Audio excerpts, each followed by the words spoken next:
කොහොමද ඔයාලට ආදරෙන් පිළිගන්නවා කුකින් කැබින් YouTube channel එකට. ඔන්න අද තවත් රසවත් වීඩියෝ එකක් අරගෙන අවිල්ලා තියෙනවා.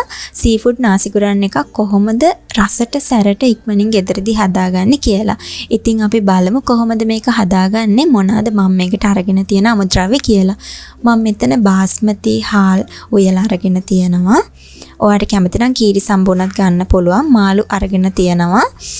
ඉස්සු අරගෙන තියෙනවා, දැල්ලෝ අරගෙන තියෙනවා, පුංචිවට කපාගත්ත මාළු මිරිස් අරන් තියෙනවා. ඉතින් මේකෙන් තමයි මේක සැරට ටිකක් එන්නේ. කැරට් කොටු හැඩයට කපලා අරන් තියෙනවා. හීනිවට කපාගත්ත ලීක්ස්, ලුණු අරගෙන තියෙනවා. ඊළඟට මම කරන්නේ මාළු ටික පුංචි කෑලි වලට කපා ගන්නවා. මම මෙතන අරගෙන තියෙන්නේ කෙලවල්ලු මාළු. ඉතින් ඔයාට කෙලවල්ලු මාළු වෙනුවට තලපත් මාළු උනත් මේකට භාවිතා කරන්න පුළුවන්. මුලින්ම මම මේ විදිහේ ලොකු කෑලි වලට කපලා ඒක පුංචි කෑලි කොටු හැඩේ කෑලි වලට කපා ගන්නවා.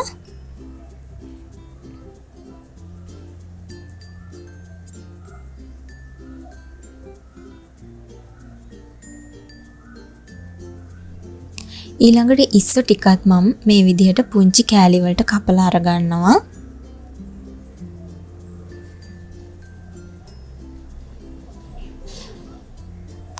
ඊළඟට දැල්ලොත් මම මෙන්න මේ විදිහට පුංචි තීරු වලට කපාගෙන ඒකත් කොටු හැඩයට පුංචි කෑලි වලට කපලා අර ගන්නවා.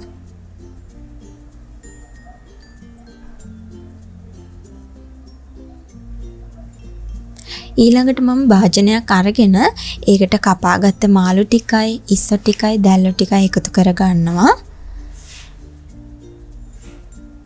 ඊළඟට මම මේකට සෝයා සෝස් වලින් මේස හැඳි දෙකක් එකතු කර ගන්නවා.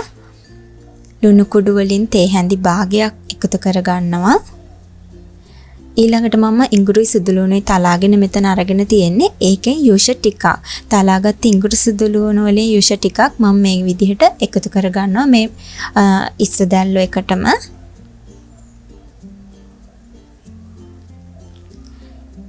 ඊළඟට මම මේක හොඳට අතින් අනා ගන්නවා. මේක අනාගෙන ඉවර වෙලා විනාඩි 10ක් විතර පැත්තකින් තියලා තියෙනවා.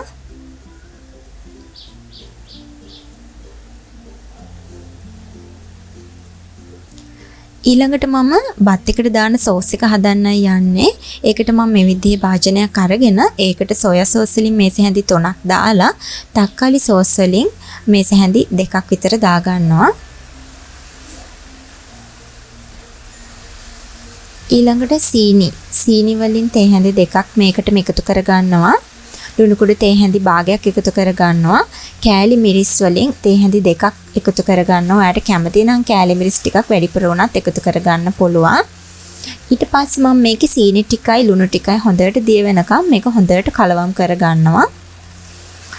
ඊළඟට මම මේ විදිහේ භාජනයක් අරගෙන අපිට ඉස්ස දැල්ලෝ ටික බැද ගන්න පුළුවන් විදිහේ භාජනයක් අරගෙන ඒකට තෙල් ටිකක් දාලා මේ ටික හොඳට ෆ්‍රයි කර ගන්නවා. මේ විනාඩි 10කට පස්සේ සීෆුඩ් ටික මේ ටිකක් හොඳට ෆ්‍රයි වෙනකම් ෆ්‍රයි කරගන්න ඕනේ. ඉතින් මෙන්න මේ වගේ ගානට ආවට පස්සේ මම මේක ලිපෙන් අරගන්නවා. ඊළඟට බත් එක හදාගන්න ඕනේ. ඉතින් බත් එක හදාගන්න පොලෙන් මම මේ විදිහට භාජනයක් අරගෙන ඒකට තෙල් ටික දාලා තලාගත්ත ඉඟුරු සුදුලුණු ටික එකතු කරගන්නවා. මේක රන්වන් පාට වෙනකන් ටිකක් බැද ගන්න ඕනේ. ඊළඟට මම කැරට් ටික එකතු කර ගන්නවා. කැරට් ටික එකතු කරගෙන විනාඩියක් විතර මම කැරට් ටිකත් මේකේ කලවම් කර ගන්නවා.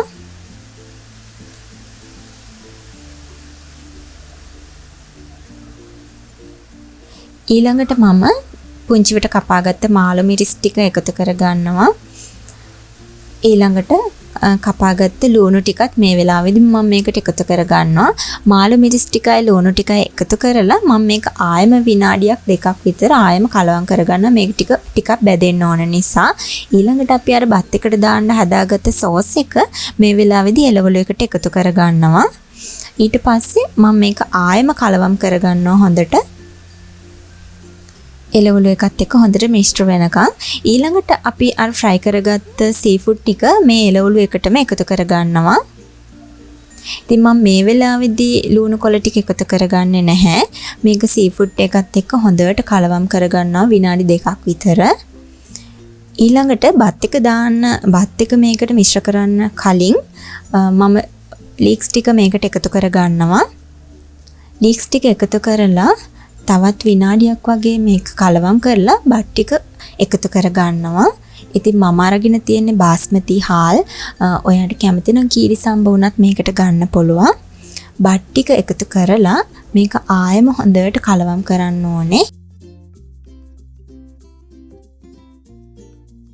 ඉතින් අපේ සීෆුඩ් නාසි ගුරන් එක හදාගෙන ඉවරයි.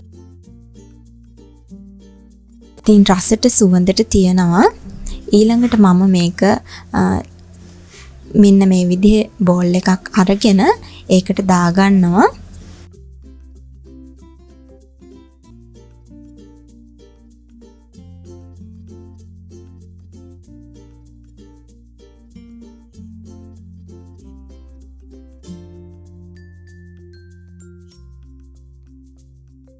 මේ තියෙන්නේ හදාගත්ත සීෆුඩ් නාසි ගුරන් එක. මේක හරිම රසයි.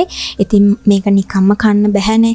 ඒ නිසා මම බිත්තරයක් මේක සරස ගන්න මේ විදිහට ෆ්‍රයි කරලා අරගන්නවා. ගම්මිරිස් කුඩු ටිකකුයි ලුණු කුඩු ටිකකුයි දාලා මේ විදිහට බිත්තරයක් අරගෙන ඒකට උඩින් මම තියලා මේ විදිහට සරස ගන්නවා.